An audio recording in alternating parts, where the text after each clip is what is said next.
have homes on separate cools, go dive in Greece with squids. Could have been so bleeping rich, but instead we had kids. They won't smile for a photo, they won't eat the food we choose. That's why we're heading to the Parents' Lounge to drown ourselves in booze. Every day we're more exhausted, we haven't slept in years. They hit me in the nuts so bad, my eyes filled up with tears. And yes, we'd like to fake our death, go off of the grids, but the truth is we are softies and we truly love our kids. So join us every Tuesday night to laugh at all our pain. Evening in the Parents' Lounge is the cure to staying sane.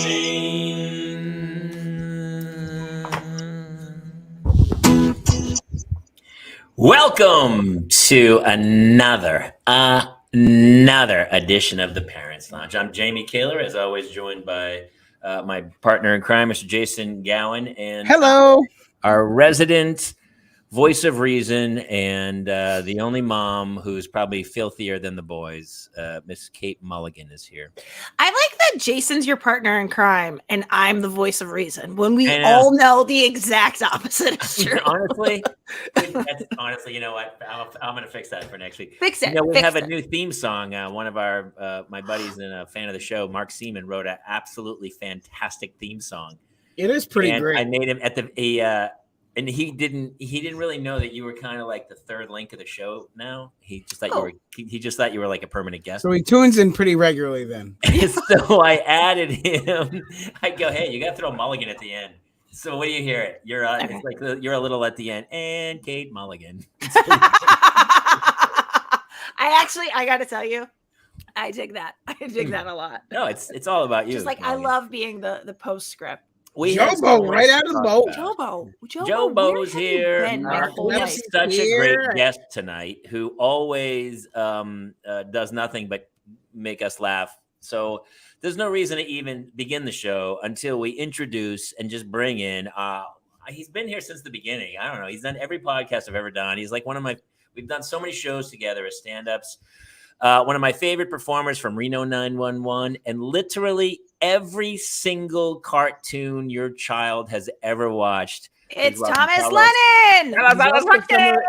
Some of the voices in my head too. Yeah. I'm in the show. I'm grandpa going, I'm trying to get this on my computer. And it's like, do this step and do that step. And I'm like, not on my computer.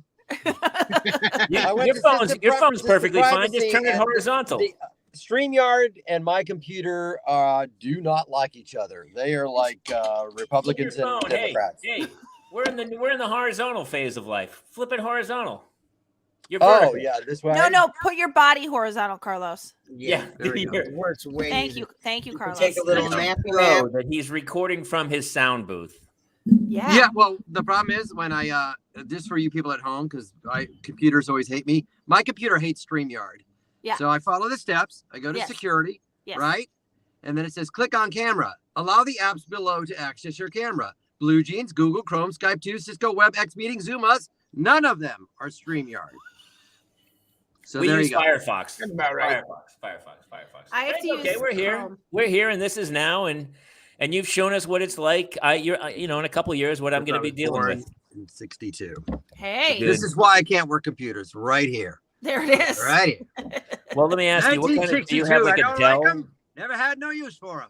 Are you using a Dell computer? I got a Mac, iBook Pro, whatever the thing's called. It's a Pro. It's a Pro. It's not an amateur. It's a Pro. Dude, there's something wrong then, because that thing almost works on its own. Like it doesn't even need StreamYard. This computer hates StreamYard violently. I hate to get off this really riveting topic, but real quick, do you guys know that Carlos? I found this out on Friday only. Carlos is a really multi-instrumented musician, like really talented multi-instrument. Yeah. Did you guys trying to say I'm gassy? He's gassy. No, he's got a lot of gas. No, he's same. Do you guys know he plays lots of different instruments? No. No. Carlos, would you ever show us? Could you show us your upper? You mean at the Mighty Zuppeteers Puppet Show? Yes, obviously.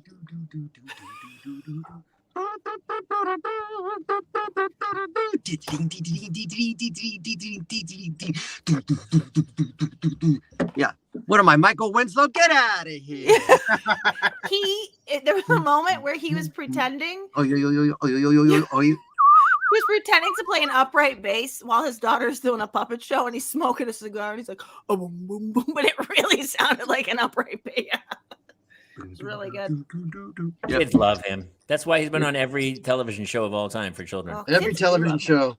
Kids love him. Guys, we just wrapped Halloween, and I don't know about you guys, but when I was a kid, Halloween was one night. One night. That's it. One night. One. That's all you get. One. And we did, I don't know, it was like 12 nights of Halloween. It was like Hanukkah-ween because there was 12 nights of it. Trunk or treat. One of the kids had a party at their house. Then we had a neighbor night. Then there was an actual trick or treat night. I was like, dude, all my decorations were gone by 9 a.m. this morning. It was the first thing I did. I got up. The neighbor started laughing. I go, I've taken the webs, all the spider webs off of my shrubs. I'm like, get these off. He's like the Grinch at Christmas. I was about to say. Yeah, here we go. It's a curmudgeon in the wild. It's Jamie Kaler. Jamie Kaler alone. You know who rigged all these Halloween days? It's the squirrels. It's like more nights to eat pumpkins. It's like you set them on your porch, like a sawmill. Dude, we have one of those neighbors who has the little, it's a little squirrel picnic table that gets nailed to a tree and there's a spike on it. And he constantly puts gourds and pumpkins up there, thinking he's doing the neighborhood a favor by feeding the squirrels. No, I go, dude. A brothel at the end of the street. This will help with marriages. No. Where are all the men going?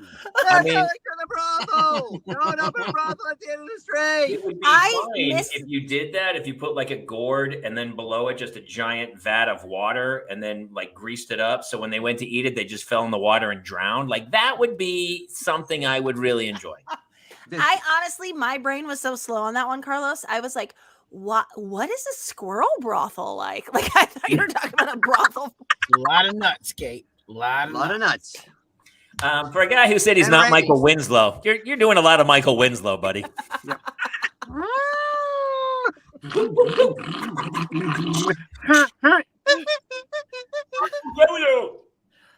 I also have to ask you guys, speaking of Halloween, when you were children in the 60s, when you were children, did you guys, and although Carlos, did you grow up here?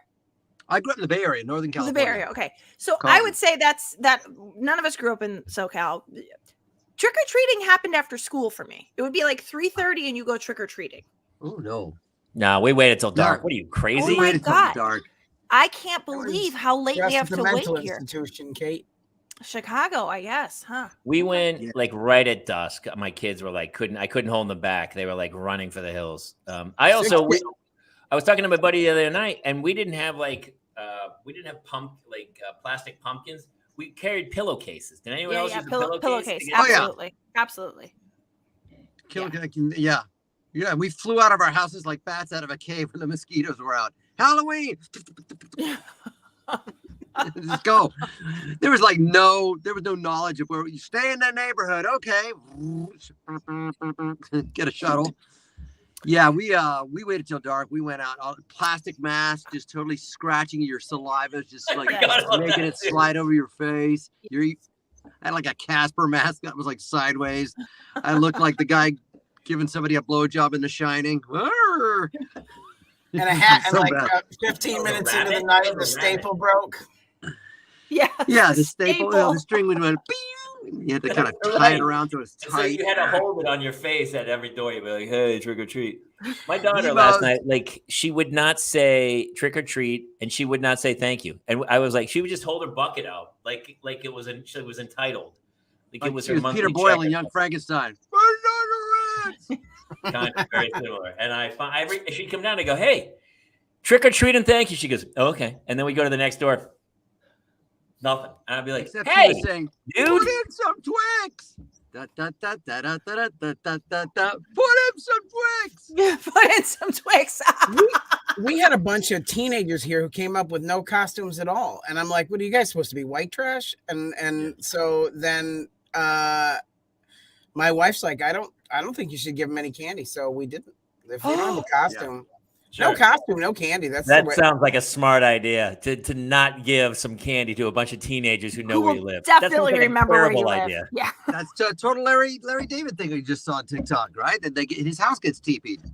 That's the least that would happen these days. Oh, Larry! Well, they were teenagers. Give kids. They didn't give kids. They wanted. They didn't have a costume. They didn't even say anything. You can't be without a costume. You gotta come costumed. You can't come uncostumed. Just give us the candy, man. 50. Everybody does dueling. 50. One house was giving shots of vodka and whiskey to the parents. Yeah.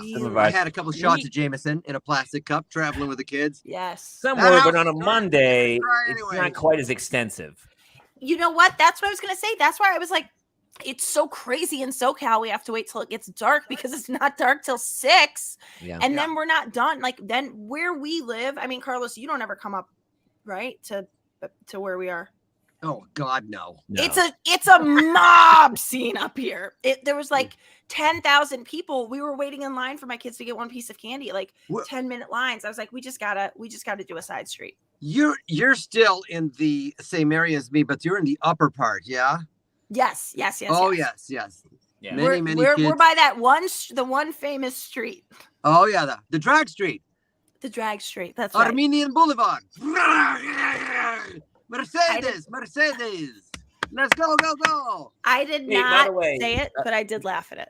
We are doing a contest tonight. If somebody can actually guess how many sound effects and character voices Carlos does over the next hour, it's obviously going to be in the tens of thousands. You have to hit it exactly. You will win a major prize. What if he now just boycotts it all? We're already at 752, so I'm keeping it very specific. 752. Yeah, you got Toluca Lake.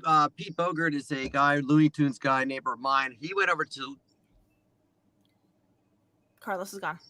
That was it. Toluca Lake to Rick Baker, the makeup guy. Oh yeah. There's they open up a little door and you go inside. Rick Baker's with his kids, all made up, playing vampires. And they open up a coffin full of candy, and it's like full size. Like they're giving out the full size stuff. Wait, it was really Rick Baker? Wait, what? Rick Baker, the famous makeup guy, American Werewolf in London. He lives right near you? He lives in Toluca Lake. Not near me. Gosh. Yeah, near me, but a couple of $1 million away. There's a crazy guy who puts on, there's a bunch of like art directors and stuff where you're like, walk by a house. There's one a few blocks away that my kids actually, I ended up staying home to pass out candy, but my wife took them. They have a haunted house over on like Dilling. And I guess the 3 kids were absolutely terrified. She said she had to bring them out screaming and crying, like 7 and 9-year-olds, and they came home like shaking. I was like, "Hey, I don't know what's happening over there." But. I actually said to Dickie yesterday, I was like, "Can you imagine when our kids, if they don't end up like having a family here, if they like go off to a different part of the country, how confused they're going to be about Halloween?" And Dickie, like, we just started doing like our kids with them, be like, "Wait a minute, there's not an art director in this neighborhood. Wait, so none of you have props from Warner Brothers? Wait a minute!" Like, just actually, I gotta tell you, especially JG up in the corner up there, he's bringing it. Yeah, he's bringing it. I do holograms and everything. Other people in small towns, it's like an annual. And you know what's great about those people? They have huge double garages to store all the stuff. Yeah, because some of the stuff, I'm shocked at some of the decorations. Yeah. We have a house up here that was, honestly, there was like a 20-minute line to even get near it because so many people wanted to film with it. Every year they do they dress up their skeletons in a different way. And this year they dressed them all up for the Queen's funeral. And they hung banners out of their windows, the upper windows, that said "Long live the Queen," and they're all dressed as Bobbies. I mean, it's insane. God save me some Milky Ways. I don't want the crap stuff. I didn't get to go all out this year because we were doing our roof. We're redoing our roof. Yeah. So I only did like a fraction of our stuff. Oh, too bad. You went, Kate was invited to the very famous, which I invited to you, Boo Bash. Our friend Tim Cartalia works extra hours after being a colorist professionally, will work odd hours for months to build a haunted maze, which was all Harry Potter themed. We all chip in, all volunteer for 4 hours. It's open for 4 hours. He works for months on this thing. He's the son of his dad. Used to be the maze guy, the guy that owned the big haunted house here too. Do you know this? I didn't know Tim Cartellia's dad owned a big haunted house. So his dad was like, whatever the big haunted house is in LA, I forget what it is. That was his dad. So like it's just like in his blood. But it was, I said to Laura, actually, I said to your wife, I was like, what's normally here? Like, what is this fountain for? There's a fountain in the maze. There's 2 running water features in the maze. Oh, yeah. And they're like, it's a field, Kate. It's just a field. He brought in running water. Yeah, Arrow, his cousin, his uncle, his aunt, they're just there with trucks and stuff. His buddy Jeff, who does Pacific Coloring, I think is the name of their company. They just volunteer their time, and they're just like, ting, ting, ting. And I hang burlap. Hey, Carlos, just go hang burlap with some zip ties. I'm helping. Zip, zip. I'm really building. Yeah, just hang that plastic. Get out of the way. Don't handle any power. Do you think, because when we were younger, there was like one guy in the country, or like even Christmas Vacation, he does the lights, right? The lights are the big thing. Yeah. When I was a kid, there was 1 or 2 people like that. We were like, that guy, like we would all go, hey, it's great, we're enjoying it, and now it's like every other house, there's a guy like that. Like people are so, like, to me, I would be like, you worked months and you opened it for 4 hours. I would have opened it like a week ago. Well, they can't get, Burbank won't supply him with security, extra security or anything like that. So it's like, nope, can't do it. Is it a whole lot? What do you mean he can't do it? They won't do it. It's not in his yard? It's on the school campus. It's on the school campus. Oh, they can't let people on the campus. Yeah, you have to have like a permit to even be there. Yeah. Remember when we were kids? We didn't have permits. We don't need no stinking permits. Pardon me? How long does it take to get through the maze? Like, is it a pretty substantial deal? It's about a 7-minute walkthrough. It actually is, yeah. And they had a whole entire, you sort of go through this series. So they had a whole entire Tri-Wizard Cup tournament where you walk through the maze. And I was legitimately lost in the maze. And then the 5th graders like actually hide and like do jump scares on you. It's unbelievable. Yeah, really there's treats, and there's hot dogs, there's a taco truck. Come on. Do it all out there in our part of Burbank. Yeah, that's right. I mean, there's one guy though. You got to watch out for mazes. They can be dangerous. There's one guy, Torrance. I don't know if I forget his name. His name's Torrance or something. He was in a maze up in Colorado, Overlook Hotel, I believe it was. He ends up freezing to death. He can't find his way out. I don't know if you remember that. That damn kid, Jack.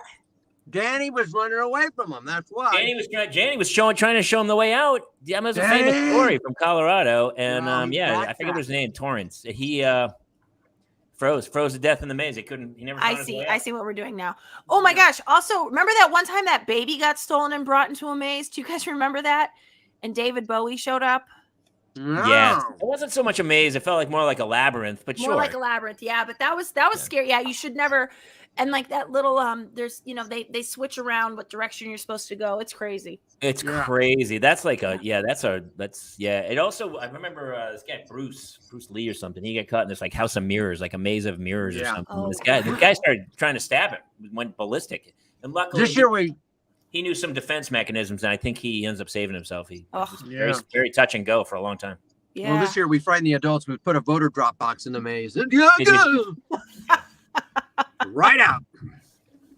Oh my gosh. I can't wait for the election to be over just so I can stop getting all these ads. Oh my God. I know. I get the text messages. And it was from like Kelly. Mark Kelly was like, and it was so polite. It was like, hey, is there anything I can say to just get you to give $5 to... I mean, if there's anything I could do, please reach out. Yeah, Mark. No, there's nothing you can do, brother. I'm not giving you a penny. You know what? After Halloween, if you say trick or treat and thank you, I will donate. All night long. No trick or treat, no thank you. You get $5. It's like when I go to Petco, and they're always, it says, hey, would you like to round up and donate to save a dog? And I'm like, no, why don't we round down and you pick it up? You save the dog. You're Petco. Why am I saving the dog? We're all here because of you. So you round down and throw that money into the pot. Oh my gosh. Did you guys catch that? There was a curmudgeon in the wild. Yeah. I don't know. When I met his dog Max looked at me like, "Please just kill me." Please just kill me. Please do it. Yeah, for the love of God. I just took him out for a nice, beautiful walk. I just gave him some treats, set him up for the night. Then why didn't you just let the owl take him? I tried. The owl couldn't lift him. I was like, dude, come back. I'll help you. I go, where's the nest? I'll put him over my shoulder and climb the tree. Why are you tying helium balloons to your dog?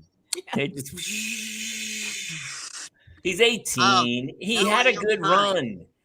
Listen, I'm for like Soylent Green for people as well. It reaches a point where it's like, what are we doing, man? Yeah. Let's get this dude a ticket to Sweden. And listen, if I'm ever like that, if I'm like, and you're like, oh, Grandpa Jamie's still around. No, I don't want to be around. Just let the owl take you. Let the owls take me. We should have an owl feeding program. In the Inuit community, they cut you out on a block of ice. They send you out in a little tent with a fire, and they go, whoop, push you away. Go, hey, have a nice run. Dude, every animal does that. They go, hey, thanks for coming. We had a great time. You were very useful. And now please go find your way through the rest of the jungle and say goodbye. Narcolepsy 27 has a really legit suggestion here. Next year, Jamie can build a Kermazgen, and he just was wandering around pointing out what he doesn't like. Yeah. It'll take me hours. I'll be in there for hours. Not good enough. Don't like it. Who made this? A second grader? Oh, yeah. Second grader did. Got it. Because, listen, say, you know what I just watched? Did you guys watch The Father? Yes, no. With Olivia Colman. Hopkins. Yeah, and Olivia Colman. I watched that on the plane. Olivia Colman. I watched that on the plane. Good. I feel like it's based on a play. My mom is in senior living with short-term memory care. I was openly weeping on the plane, unapologetically weeping. Dude, I was weeping because I saw myself. I was like, that's me. I'm not. It's always about you, Jamie. I just went to Olivia Colman or the Father. I can't even remember people's names that I met like yesterday. I'm losing it already. Also, I love the image of Carlos being like, I'm not sorry. I'm sorry. I gotta pee. I don't care if the red light's on. I gotta pee. I remember you put your mom in, what was that, a year ago? Almost 2 years ago. Almost 2 years ago. The pandemic, yeah. Talk about it. How is it? Is it just because I had an aunt? We would go see her. She didn't know who we were. Well, it's short-term memory loss. Why I got to keep pointing out pictures of my nephews and saying that's your grandson. But she knows you. She knows it's me. I got to go on the van and I got to go to Numero Uno Pizza off Coldwater Canyon. Woohoo! Boy, that pizza was Winslow. Come on. Yeah. But it's all right. They're treated well there. It's a very safe place. But you're constantly reminded of mortality and death every time you visit. I visit like twice a week, so I feel like I am the father. My memory's going. My zipper's always down. Where are my keys? Where am I going? That kind of stuff. But it's pretty cool. It's kind of uplifting and frightening at the same time. Present, but you get to a point where they're literally keeping people alive. I feel like at some point, and I don't want to be that guy at that point. I want a little Viking funeral. Put me in a boat, fire it. Shoot a flaming arrow and just push me out. You want that dragon death from the House of Dragons? Oh, what a great! Well, it's not as good as an owl, but sure. Dragon owl, sure. I'm gonna die like the Halloween post. I never posted it because it was really dark, but I was like, I had the eye makeup on, white ghastly. It was like crazy ghoul, and I was like doing a video of like, we're all gonna die, and then I was like, actually, that's not even. We are. Everyone, we're all gonna die. Yeah, the dark post seems to branding about it. Just make sure you're having fun. But we never talk about it. I want to die base jumping into an active volcano. Oh, how great would that be? Yeah. It's alive. It's beautiful. Oh, dude, please, Jamie used to have me? I want to go. I'll go with you. Jamie used to have a bit. Jamie, I have to set you up to do your bit. I can't. I don't know what the bit is. Is it about your buddy who was like, oh, he died. He died with doing what he loved. He loved being free. Come on. I can cue you up for that one. Well, listen, I think yes, I used to do a bit years ago where it's like, they go, at least he went out, it was about a guy. They were talking about a mountain climber and he freezes to death on Everest. He breaks his ankle. And the other guy is like, dude, I can't, we're in a death zone. Like, there's so little air, helicopters don't work up here. Like, nobody can come. I'm so sorry you broke your ankle. And they just leave him there. I at least like push him on a sled down the mountain, and let him go or something. But at that point, and everyone, the guy gets down the bottom of the mountain. He always gets interviewed. He goes, "Well, at least he went out doing what he loved." And I was like, "Well, apparently he loved breaking his leg and freezing to death at 13,000 feet. I don't love that." Yeah. If you find me on my couch and I've drowned in hot fudge sauce watching The Shawshank Redemption, I went out doing what I love. My good friend Jamie Kane passed out on a Hershey. That's not on an album either. I'm actually looking for like bits to go put back on. That's gotta go back. Yeah, it's in there somewhere. He had to crawl through miles of Hershey fudge sauce, and that's not a euphemism. Exactly right, dude. I don't know. It is about, because I've been watching a bunch of horror films. We talked about it with our guest last week. We had a great show with Dana Newkirk, and it was so much fun. We talked about horror films and their ghost hunters and stuff. And even over the weekend, I watched like a bunch of horror films. I don't know why. I was never really a horror film guy, and all of a sudden, like in the last year, I'm like, I love horror films. We could have a whole show on The Exorcist because I love that film. But I watched at D. Bradley Baker's house, The Babadook, finally. I love that. It's good. I'd forgotten that one. That's a really scary movie. I really liked it. Yeah. As a parent and Kate as a mom, boy, was I feeling for that person in that movie. I completely forgot about that movie. I hope it haunts you in your memories tonight. Yeah, no, thank you so much. And The Babadook! Get the coffee on. I'm not going to bed tonight. Yeah. A buddy of mine calls his kids his Babadooks. That's his like nickname for them. Yeah. They're Italian. It used to be Mama Luke, but then we started filming this Babadook. Hey, you bunch of Babadooks, get over here. Hey. So yeah, you watch a bunch of horror films. You were getting in the spirit. I do want to see the final Halloween, as Jamie Lee Curtis was a guest of ours on Reno 911. She's such a sweet person. And I just want to see her do her thing. She posted on Instagram. She's doing her own stunts, getting her head slammed into a cabinet with fake glass. What's the storyline? Does it end? It's Halloween ends. I don't know. I don't know. It ends unless it does well. You know what I mean? Then it might come back. Yeah. What's the box office look like? Well, you can always go prequel. We'll go prequel. Yeah, exactly. Halloween ends might be like burn ends at a barbecue place. It's just a menu item. It doesn't end. It's Halloween ends. There you go. If you remember in the very first one, he's a little boy. Yeah, right? I don't know. Michael Myers. Michael Myers in the very opening of the scene, he's a little boy who kills his older sister. They do aging like House of Dragons. No, then he's supposed to be institutionalized, and then he finally escapes when he is whatever in his 20s or something. That's the first movie. The very opening scene is him killing his sister. Oh, yeah. What did you watch this? What was your favorite movie that you watched this year?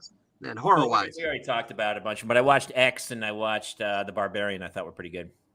But dude, you know what's funny? We never talk about The Exorcist that much, and it's funny because that might have been one of the very first horror films I ever saw, and it's still jarring when you watch it now. Yes. Actually, you know what I just watched over the weekend? Texas Chainsaw Massacre. I'd never the original or the remake? The original.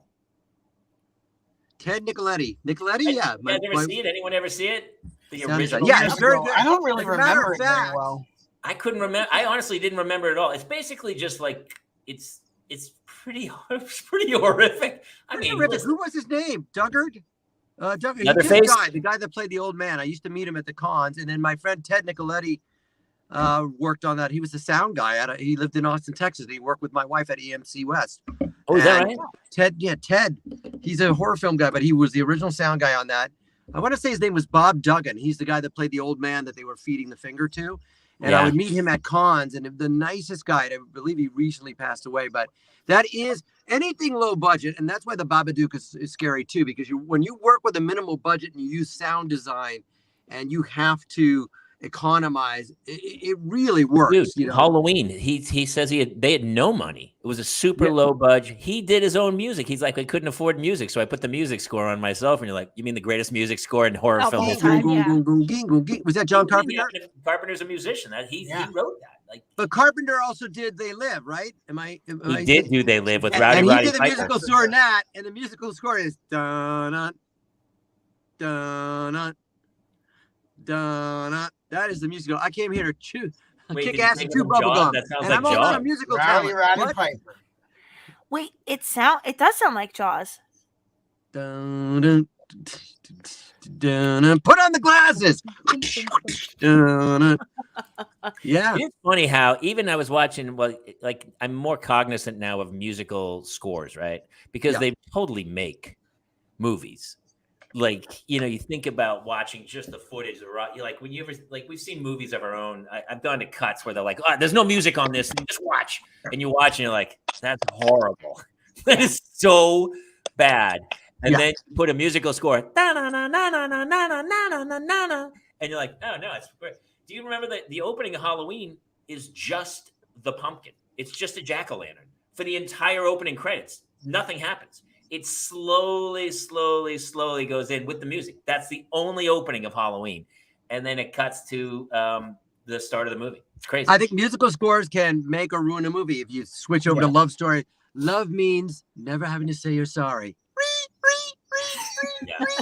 It's kind of switches the whole thing. Well, that was Friday the 13th had that one where they were like, I remember we were like, I went to Tubular Bells by Mike Oldfield. You what? The Tubular Bells, Mike Oldfield, 5 Miles Out. Play it. So when I did that Haunted Live ghost show, I put together a playlist and I would play all the music before we went and recorded, and we'd play it like off stage before we went live and stuff. And that Tubular Bells is so good. But it reaches a point where then it turns into like weird, like wow. Yeah, go back to the opening. Yeah, it's Walter Carlos. It's really good. It's so funny. You guys were just doing that like whatever that was. Yeah. That's also the sound in Teen Wolf every time it becomes a wolf. Does anybody else remember? That's my generation. Yeah. Where it's like it'll just be like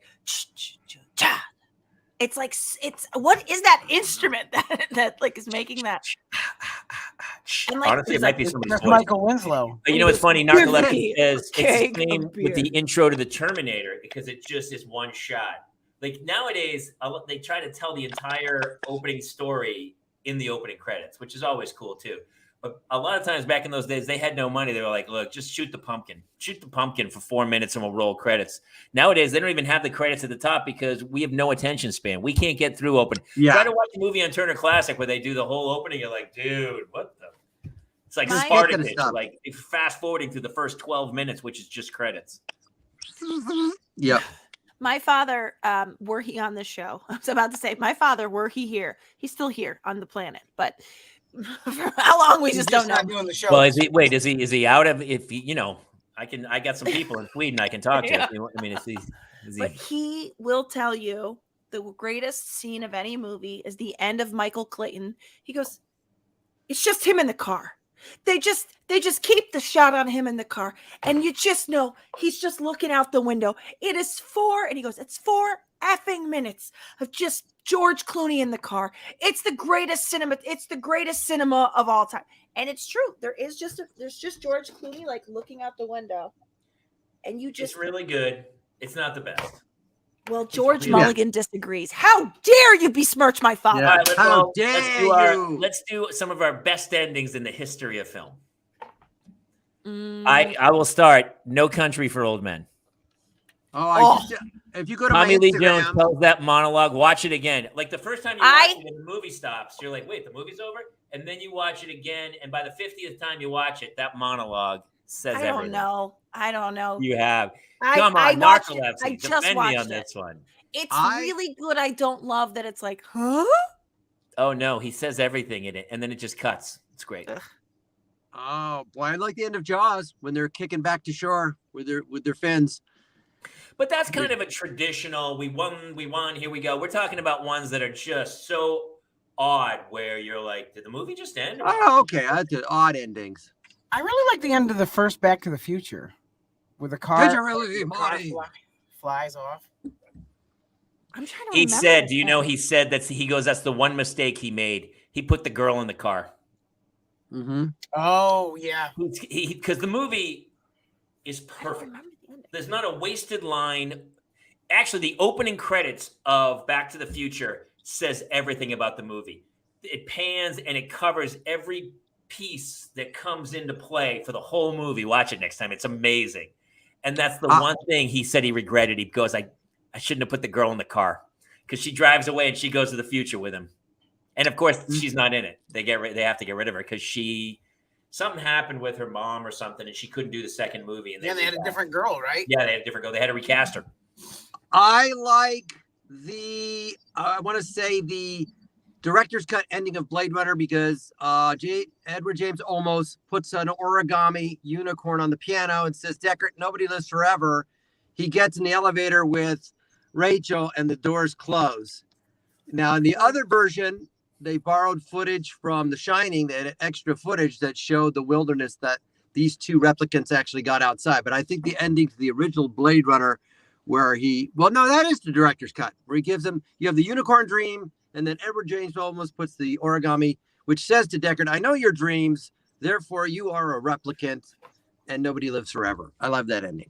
That's the kind of ending, like the little origami. I was like, wait, what's that? Yeah, it's perfect. Perfect. Such a good ending. I know your dreams. I know. Narcolepsy stated perfect foreshadowing. I think he's talking about Back to the Future because the whole opening credits, when you go back and watch another. Here's what we're gonna do, Marty. We're gonna put it all up front. Yeah. Well, let's hear your Michael J. Fox. Where's your Michael J. Scott? Jamie, Kayla just came up with everything. Right, Scott. Also, speaking of great scores, that's a great score. Great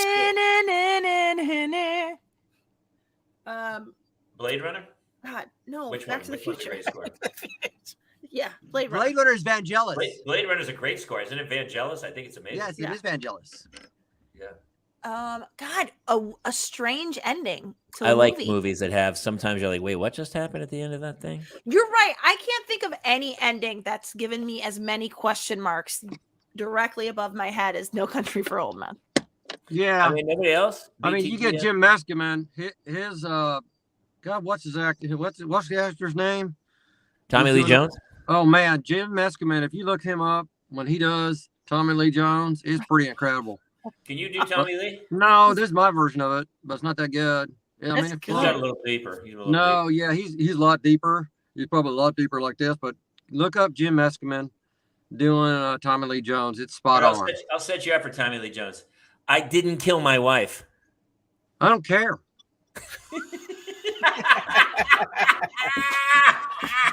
And you know what's funny? Here's what's funny.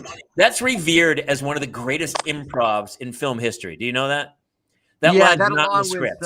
And it's like, you think about Will Ferrell and O'Reilly in Step Brothers, which the whole movie's improvised, like just gold jokes pouring out, Anchorman.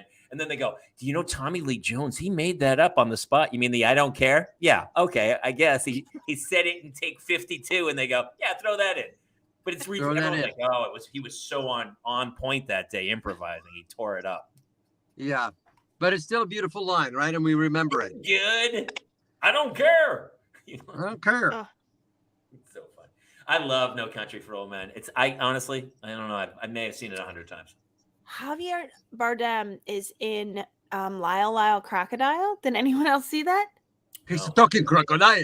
he's I have to say, if you want to talk about a person's range, knowing that he's one of the worst bad guys of all times in No Country for Old, he is chilling to me in that movie. Because there is something about his stillness. There's the coin flip, the way he looks, and obviously the weapon is such a freaky thing. And he is like such a showman in Lyle Crocodile. You know what date is on this coin? 1958. He's been traveling 22 years just to get here, and now it's here, and it's either heads or tails, and you have to say, call it. If you go to my Instagram, I did two parts of that scene. The first part I did with Mr. Crocker playing Eugene, what's his name, the gas station attendant, and Rocco playing Antoine Chigurh. So check it out on my Instagram. The second one I did James Garcia playing Antoine Chigurh with Mr. Crocker playing the gas station with Dude Fish from Scooter from SpongeBob playing the gas station attendant. Oh, people have got to check that out. Go to my Instagram and check that You're out. at Carlos Alazraqui, right? At Instagram. Check out. I did those versions, and they did really well. It's also nobody gives that other dude the credit that he deserves in that scene. Eugene Nelson, yeah, he does. Oh he my said, God. that guy showed all the fear for me. All I had to do was go straight forward. He goes, I need to know what I'm betting on. He goes, yes, everything, everything, sir. Yeah. You stand to win everything. Call it. Well, oh my God. Don't put it back in your pocket. And this is what I added this line to my script. You know that he's a man of honor because at the end of it, he says, "Don't put it in your pocket, sir." He calls him sir. He's earned the title of sir. Don't put it in your pocket. Otherwise, it'll get mixed up with the other coins and become just another coin, which it is. Oh, it really is. I love that movie so much. Who's that? Cormac McCarthy? Who wrote? Dude, it is Cormac McCarthy. Yeah, McCarthy. Have you read any of his other stuff? He's some dark books, man.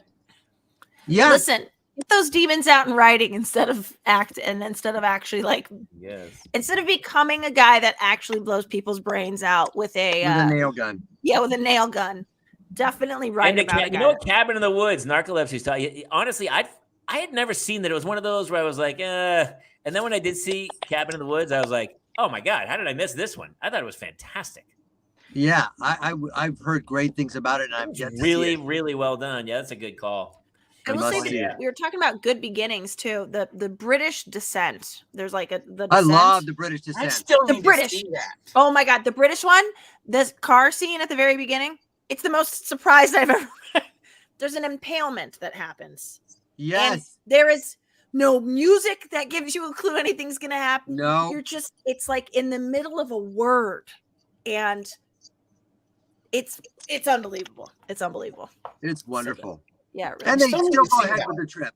Yeah, they have this show on I think it's Epix or something, and it's Jason Blum's Compendium of Horror, and they basically documented the history of horror from the 1930s with Frankenstein, vampire, Dracula, Wolfman, the Invisible Man, the Universal, and then they go up to the 40s where the nuclear bomb goes off, and everything in the 50s is radiation has made ants giant. And then the 60s, all of a sudden, people start discovering like serial killers and demonic possession, and then Rosemary's Baby, and then once Friday the 13th, and that hits, and all of a sudden, it's just insane gore. But even Night of the Living Dead's like 1967. 1968. And these guys had read some crazy story about Haitian voodoo dolls and zombies, and make Night of the Living Dead. And you're like, it's crazy. Dwayne Jones.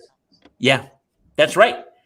Dude, he also cast an African-American guy as like the 1967 horror film. Crazy. It took forever for an African-American to be a black guy to be the lead in a horror film. I know, right? I know, it's funny. Dwayne Jones, 1968. As a matter of fact, we mentioned that in my movie, Witness Infection, available on Tubi or Amazon Prime for $3.99. Oh, Carlos, I love the little clips you've been doing, kind of talking about all that stuff. I've really enjoyed that this last. Yeah, Monique Coleman. We wrote a monologue about how she's a black bartender that turns into a hero and says, "I ain't dying like other black people die in horror films. That ain't me. This ain't happening to me." And she nailed it. I wrote that with Joe Michelle Melion. You can check out Witness Infection, plug. But yeah, you're right. Horror movies went through this process. And a little trivia: do you know what movie that William Peter Blatty wrote before he wrote The Exorcist, or what he worked on? If you give me enough time to Google it, I could definitely answer. Yeah. It's not horror, right? It's not horror. Yeah. He went to Georgetown and studied law and found a case of possession in a newspaper because he was researching that particular topic, and it was a 14-year-old boy who was possessed, and all the raised lettering accounts are accounted in that article. So that he put that stuff in the film. But it is a comedy movie that he wrote. And it stars a very famous British actor who was in a series of these movies. And this was the first of the series of these movies starring a very heralded British actor who was also, I'll give you some more Life of Brian. Maybe narcolepsy knows. He knows it. In Lolita. James Mason. No, it's not James Mason, but he co-starred with James Mason in Lolita.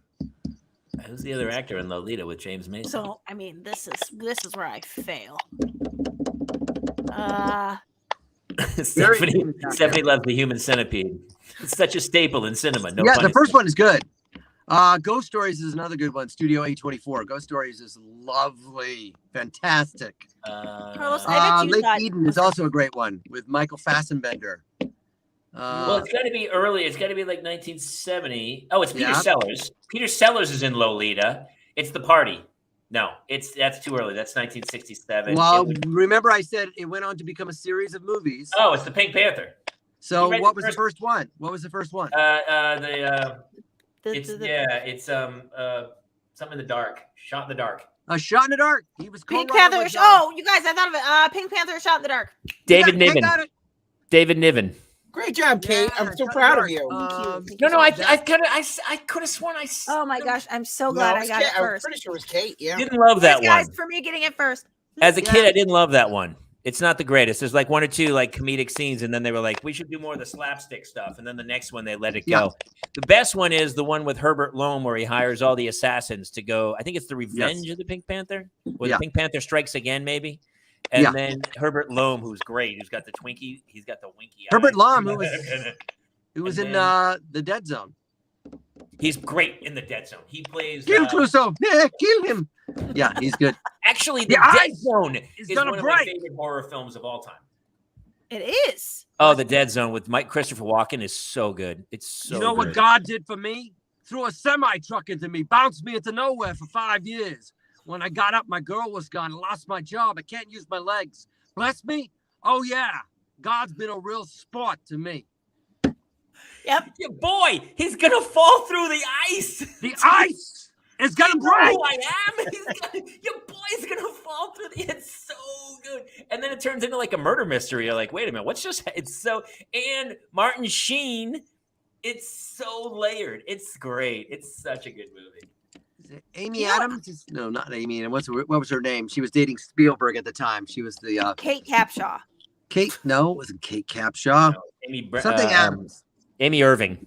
Amy Irving plays the wife. Yeah. Do you guys know I kills himself with the scissors?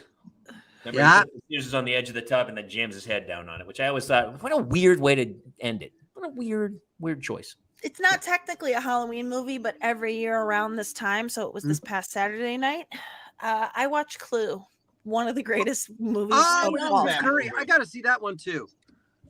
You've never seen Madeline Kahn? I've never. Wow, I love Madeline Kahn. No, Madeline Kahn give the famous flames are shooting out of the side of my head. They're like, why did you kill your husband? She's like, I hated her so much. Flames were like, it's the most. I feel bad. I've never seen Clue either. So many people have told me to watch it. I've never seen it. I don't know why. I love it. I got to watch it now. I love Madeline Kahn. So dude. Tim Curry. It's it's Christopher Guest's guy before he became. I know Michael McKean. Yeah.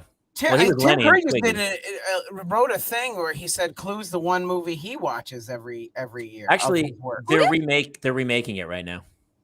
Oh, they're remaking Clue. I know. I don't mind if it's as good as this one is. It's so funny. I don't know why I never saw it. I don't know why I never saw it. Oh my God, it's so good. Tim Curry's unbelievable. You know what happened also? That maybe it was one of my Navy years because I went overseas and I came back and years later I was like, there was a whole year of movies. I was like, wait, what movie? You guys know that the guy, the boss in Mr. Mom, he's in Clue also. Martin Mull. Yes, Martin Mull. Yes. We're tonight in America tonight. Happy Kind of the Mirth Makers. Didn't you do a scene in Arrested Development with him? He guested on My Boys with me. Oh, did he? Yeah. Oh, he played and I was such a fan. I was like, hey, can I? And he was actually like the nicest person on earth, and I chatted with him quite a bit. Yeah, he's great. We even let him play the guitar. He plays the guitar because he always would do that. Is that playing the guitar? Yeah. Sure, it wasn't the upright bass.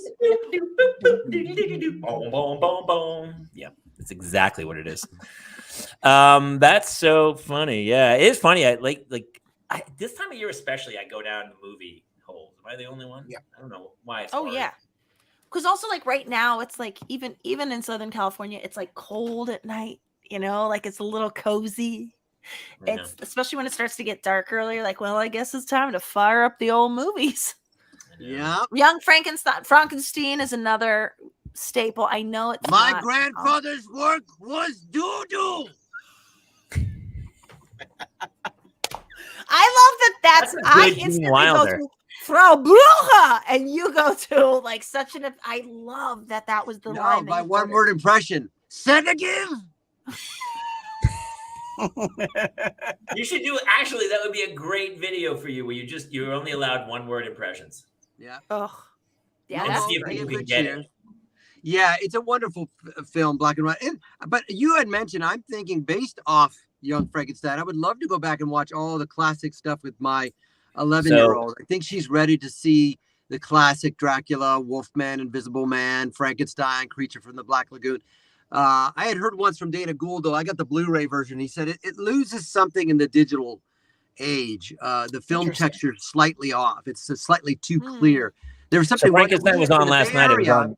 Frankenstein was on Turner Classic last night. I had it on while I was passing out candy. And it's I the want to read her original that book. Mary Shelley, 17 years old when she wrote that. Yeah, the books. I love the book. But what's funny is Young Frankenstein. I didn't, because I knew that better than I knew the original movie. Watch There's the another original one. Frankenstein because it's almost frame for frame like a parody of it. Is it? The dude who goes shoop, shoop, shoop, shoop, and he's throwing the darts and he's moving his like. Kenneth Barnes. He had added that character. That character's in the original. That's so. Before we go around killing people, we better make damn sure we know what we are talking about. That's it. And also, by the way, Gene Hackman with one of the greatest little cameo parts of all time as the blind man. Oh, here, let me light that. Come back. I was going to make espresso. Hey, can you do Gene Hackman? You got a Gene Hackman in there? You can't go that way. That way leads to the boiler room. You're going the wrong way. The side adventure. Wait, but what about Gene Hackman and Royal Tenenbaums? Oh, yeah. When Baguda stabs him. Ah, you son of a bitch. You know what? You forget how good that dude is because then he's in like the Birdcage and he's hilariously funny. He's one of the greatest actors of all time. He could do anything. Birdcage, French Connection, another William Friedkin movie. That's right. Yeah, speaking of The Exorcist. You know what? Friedkin has this. I don't know. Maybe Narcolepsy knows this one too. There's a kind of a famous movie that you can't find it anywhere. It's called Sorcerer, I believe, with Roy Scheider, and it's a William Friedkin film where they have to get. They have this. They're in the jungle with a truck full of dynamite. They're trying to get the thing. Is anyone else? And nobody. That was in his book. Yeah. Was it? Seen it.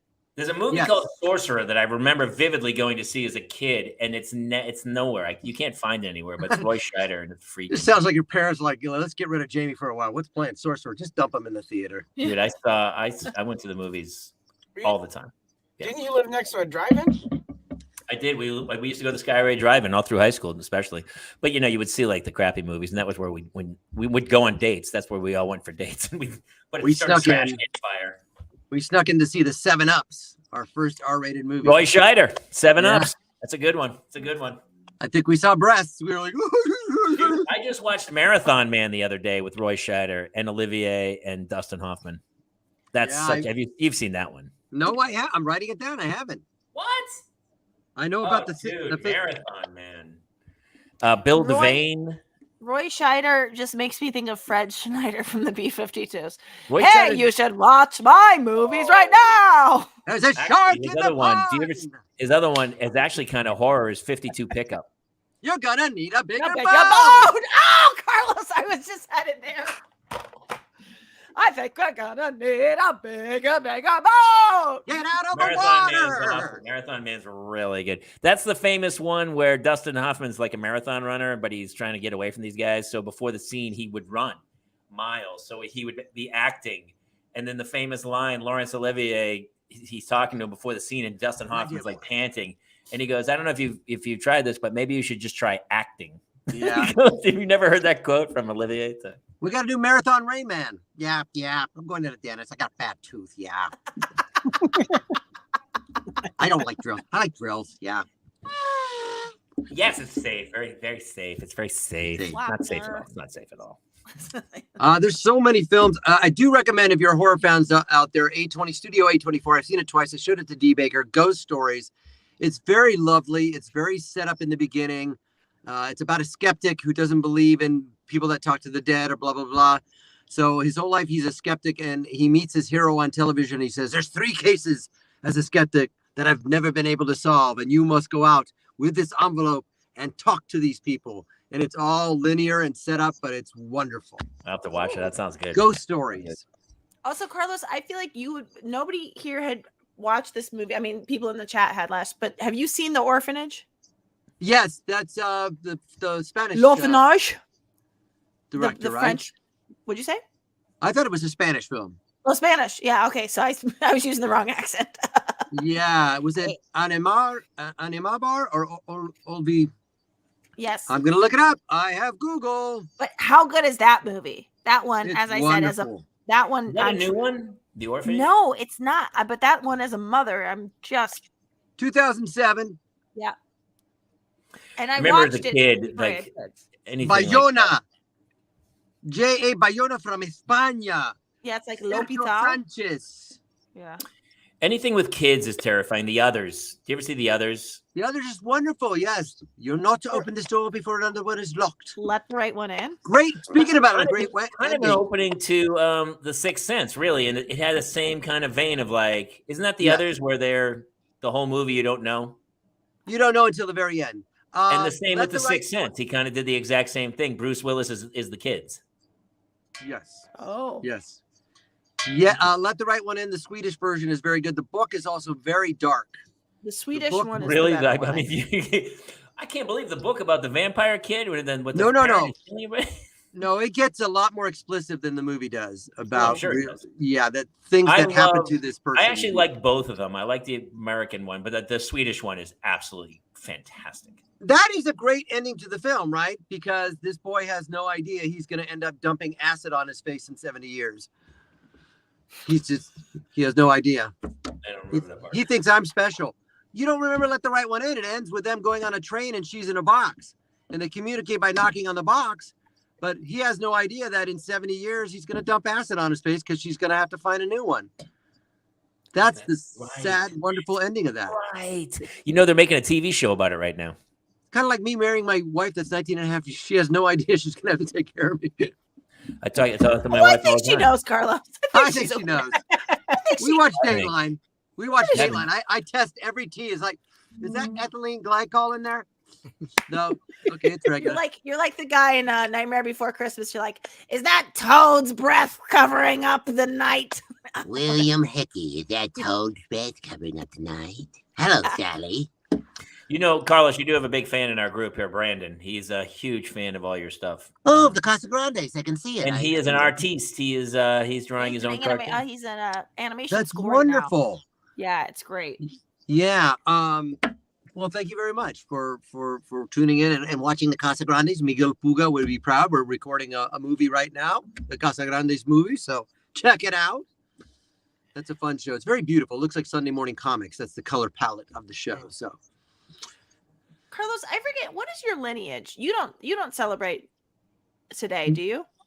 No, Dia de los Muertos or anything like that. No, my parents are from Argentina. Argentina, that's what it was. Okay. I was going to say they're not Mexican, I didn't think, but we are not Mexicanos, Argentinos. Argentinos. That's funny because people always think, but you grew up in the Bay Area. Yeah, the joke in my accent is I was Carlos growing up. Carlos. I was never Carlos until I went to college and needed financial aid. Then that's the old jokey jokes.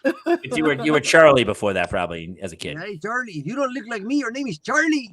Charlie. Wait, Carlos. But yeah, we're South American, and Argentinians are all mixed up. We have Jewish blood and Italian blood and French blood and Swiss blood.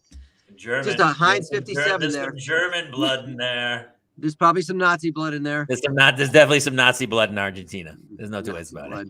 No, oh yeah. We have a very interesting two sides of the family, but yeah, South American, but grew up in America, man. I mean, yeah, Carlos. What's up with the kids this semester? What's up with the kids? We're gonna wrap here in a few minutes, but it's so funny we ended up on a movie rant because here's what's fun about doing movie rants with you is because you can do every voice on earth. Yeah. So anytime we mention a movie, you start doing.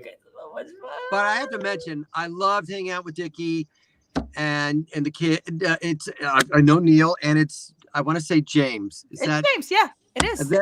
I love your post about Harry-less Potter. I think it's wonderful. Oh, super fun. Your kids were so cute. We're at the puppet show. And Neil's enamored. There's this ending to the puppet show that it's Hanakaliki Waka is the da ga ga after all these fright things, right? It's a Happy Christmas song. And then all of a sudden, at the end, the Santa Claus puppet drops onto a surfboard and Neil goes, like full voice, I did not see that coming.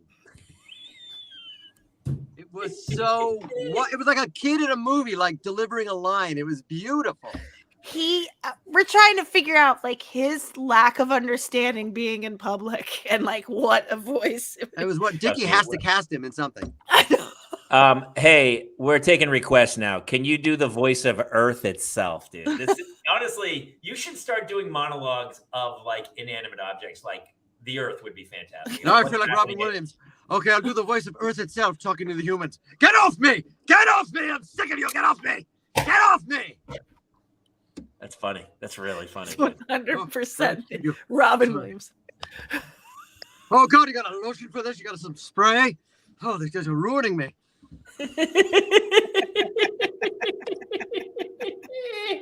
I don't know any more requests for inanimate objects. Oh my God.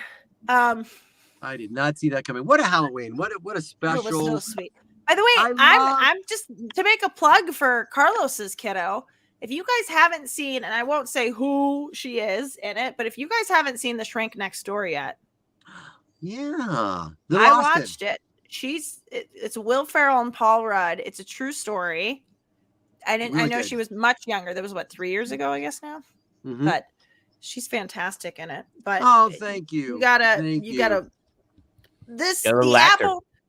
I'll tell you what, he's got two little actors and start filling up those Jackie Coogan accounts. Absolutely. He has them.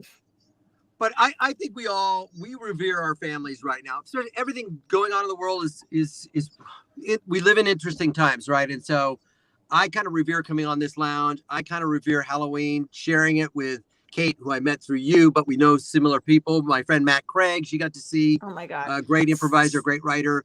It's just good to spend. Our families drive us crazy, but it's so cool to spend it with them. And these times are precious. And we see our kids growing up. It's fleeting, right? Everybody. Yeah. It's just kids go. The pages are just flying off the calendar. You're we went to the little parade at the school, and my kids are in second and fourth grade. Yeah. So my daughter's in fourth. But then I saw the sixth grade girls, and I was like, I was doing the math in my head of like, that's literally 2 years away. 2 years away. Some of those kids look pretty adult, and I was like, oh, dude. Yeah, but in your school, they stay in elementary, right? They don't go. They don't transfer. 2 through 8. So it's K through 8. Yeah.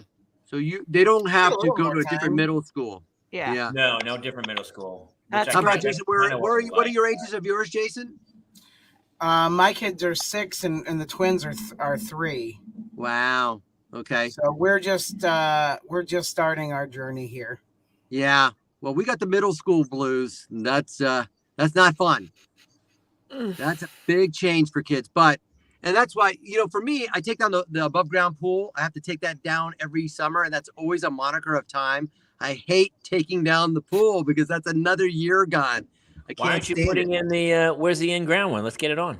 Oh, my wife will not have it. You know how that goes. Well, no, I don't know how that goes. Yeah. She won't have an in-ground pool? No, that's not going to happen. Is she fear or why? No, just like, we'll never use it. Meanwhile,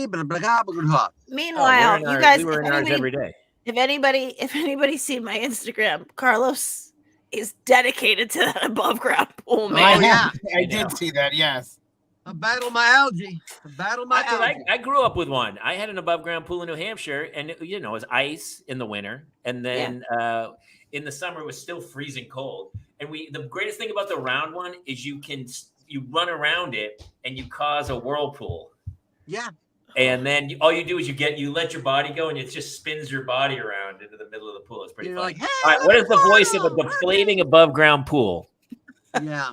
No, I can't get an in-ground one, but I revere all those things. The marks the season. The weather doesn't mark the season. The rising and the taking down of the pool marks that. So, well, what's the voice of a deflating above? Actually, I just want to hear what an above ground pool sounds like, because he obviously has underground pool envy. Yeah. Yeah. Hey, here I am. Anybody want to come dunk or something? Going through puberty. I can't do laps, but I'm here. Oh.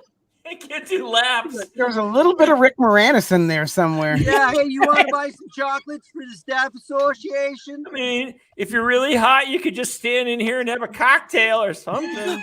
Don't you can have a cocktail? I know I'm a little cold, but there's a solar cover. You put that on, I'll see what I can do for you. Honestly, I know the algae looks kind of bad, but it's not that harmful. Hey, all you gotta do is just uptake your chlorine. I'll take care of that algae for you. He's like the pool at the where all the pools hang out is wearing like Goodwill clothes. Like he's got he's like poverty stricken where he goes, everyone else is like, you're above ground, ready to go. Yeah, you're on the wrong side of the tracks, brother. Yeah, I like this. I'm a little lopsided. That's a nice quote for the pool. Wait, what he's like, you say it again? Yeah, I'll last for 3 years. I got some flex tape on the outside, but the water's clean. I literally, I'll add flex tape to it next year because it'll have next time, dude. You got obviously you come back I just beg you all the time, like, hey, can you do it? Can you do it? Can you do it? But usually you're either at a soccer game or you're at some kind of baseball softball practice. Yeah. All that kind of stuff. Go Wolves, but do we love having you next time? Now, here's what we're gonna do. We're gonna make a list of inanimate objects that you have to voice. Yeah, wind me up. You do it. You don't want to hear about Halloween. You were right though, dude. I love that you ended it like that because we are like, it was great. And my kids and their like she ordered the costume of a pirate and she loved it when she got it a month earlier. Then like the day of Halloween, she's like, who ordered this costume for me? And we all were like, you did. She was like, did you? Yeah, you ordered a pirate costume. She goes, why would I do that? And then she wouldn't wear it. She kind of hodgepodged it and put some Mickey Mouse ears, and she was like Mickey Mouse the pirate or something. Yeah. But these are the moments you're like, pick her up. She's like, I don't like my costume. You're like, it's gonna be okay. Oh, it's kind of a sweet time of the year, and they're growing up pretty fast. But I was pretty happy it was over after like 14 straight days of Halloween. There's so much candy in this house. It's insanity. I had a really touching moment. Kate and Jamie, our twins were, labeled nonverbal. And then we went to a trunk or treat, and I'll try to hold it together,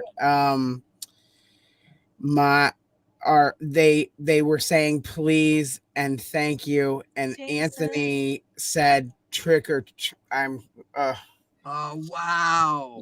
And I on the way back to the car, I was a mess because like we were told that they may never, and then Logan made me laugh so hard because he went up to the one girl and he goes, one more please.